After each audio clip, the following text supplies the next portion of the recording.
So here's my hot take. Eddington might end up being one of the defining movies of 2025 and even of the 2020s. In the same vein that a movie like Apocalypse Now is a defining movie of the 1970s. I think the key difference is that Apocalypse Now very quickly became far more beloved, while a movie like Eddington depicts a trauma that not only a select few people went through.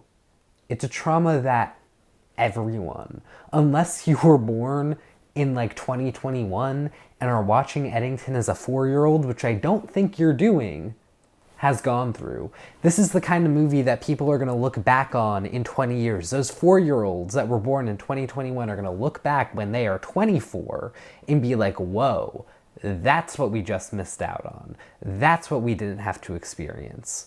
And it is so close to being one of my favorite movies of this year. I have one big problem with it, which I'm going to get to at the very end, but I do want to touch on the good stuff, especially because this is such a divisive movie. And I love how divisive it is, but I really like it. I almost love it.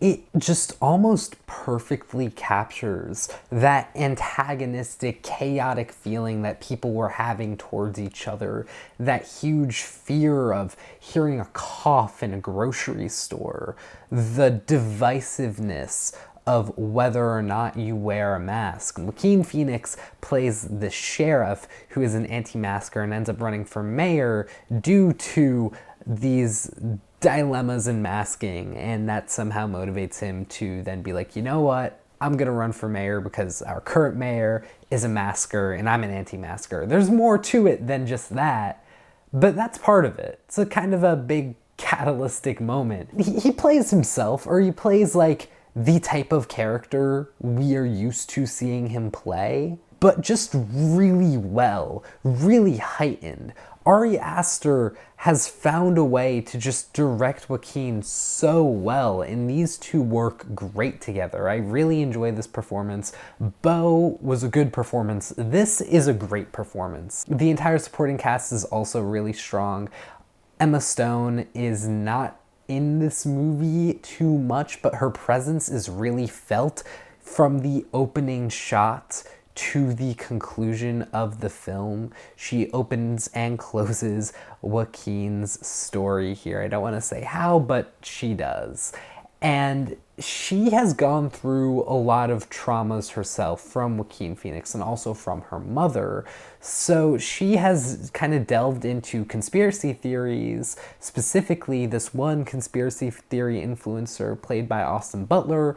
Butler is not in this movie too much. He pretty much gets one scene, but he completely eats that scene up. And Stone's character is able to find comfort from her traumas in these conspiracy theories, in these darker, deeper places on the internet, which I think is a big thing that happened in COVID, that people really explored the internet and found comfort in some deeper, darker places within the internet, found those sorts of communities that actually brought them a sense of home and belonging within the world and those communities themselves.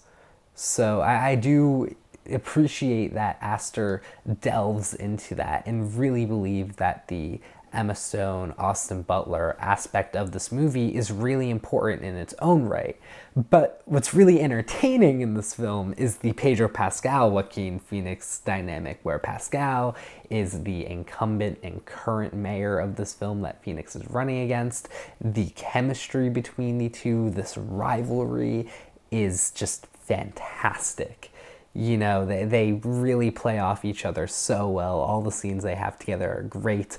I know that there are a lot of people that believe that Pedro Pascal has been in too many movies this year, but I cannot get enough of him. He is fantastic here. He was my favorite part of Materialists. I can't wait to see him in Fantastic Four. He's great. And what makes the dynamic between the two just a little better is that Pascal and Stone had previously just went on a few dates at some point in their lives, and there were some allegations made against Pascal by Stone's mother, and just that whole like subplot is really a root cause of some certain like problems that come up later in this movie. It's really well used, and like this is just such a thought out and meticulous story. Aside from the one issue, which I'm going to talk about now, and that is the use of Black Lives Matter. Certain white people were like kind of looking at their race and trying to erase it in being like, I am white, but I must kill whiteness. Whiteness is bad. We can't have whiteness. And it explores that. But then there is one black character in this whole movie, just one. And that black character is a cop. A cop who is pulled in either direction by the white people that are protesting Black Lives Matter and are pretty much saying, we have not experienced racism. We are white. We are posers. But you have experienced racism, so you should stand with us.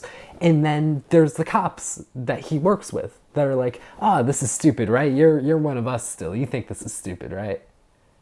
That's essentially the sides that are pulling at this guy, Michael. The story never lingers with him whatsoever. His entire personality in this movie is that he's a cop. We never see him with any family or friends. It just felt pretty wrong and underbaked. Like, one, that being a black cop and being the only character as a black cop is just a trope in movies to begin with. But second is that you have this Black Lives Matter subplot and don't really do anything with your sole black character for it. Like, somehow he's just neutral and doesn't have any feelings, while everyone else seems to be pulled one way or the other. Like, at least if you're gonna do that, try to give us more of a reason why, rather than just kind of blanket, like, make his sole personality trait being a cop. Like, let us see more of his personality. Let us see why he feels like he should be neutral, rather than just us assuming that that's like a normal thing. There's a whole NPR article that I read about it, which if you are wondering more about this and want to hear about it from a more knowledgeable source than me, a 20-year-old YouTube reviewer, feel free to go and give it a quick glance. I think it's a very helpful, just sort of eye-opening thing, because I did not realize this when I watched the movie initially. It completely went over my head. I was about to give it 5 stars. And then my girlfriend sent me over this article and was like, hey, you should look at this. This is pretty problematic. And I did. And yeah, like, she was right. This article's right. I think that this is problematic and shouldn't be looked over. I do still really enjoy the movie and think that this is an important movie. So I'm going to be giving it 4 stars.